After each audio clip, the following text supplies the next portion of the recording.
Americans at the individual, municipal, state, and federal levels historically do not save. On the other hand, Asians save approximately 40% of their income. Living beyond one's means is an American way that obviously cannot continue. First, why is it that Americans do not save? And secondly, what can we do to correct this long-term problem? Thank you.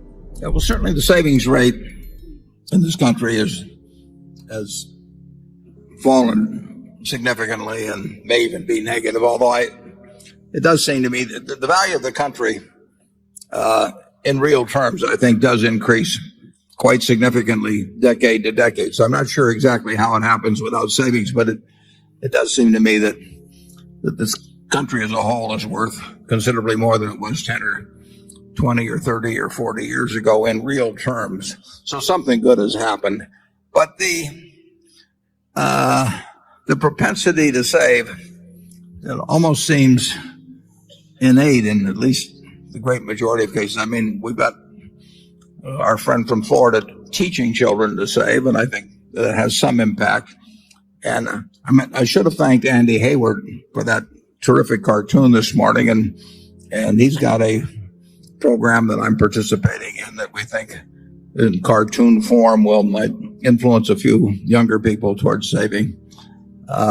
If you own Berkshire stock, you're automatically saving because we retain earnings, and your indirect interest in those retained earnings is a form of saving. So you can spend every dollar of your income that comes in the other way, and if you own Berkshire, you are net saving, which is a practice I've now been following for 43 years. Sometimes in my family's consternation. I don't know that the savings rate is based on calculations made on consumption and imports and so on. And we are importing $700 billion more of goods and services than we're exporting. And that means that somebody else is doing our savings for us, basically, as we export ownership and claims against America. I think that's going to have consequences over time, but we are so rich that it may not be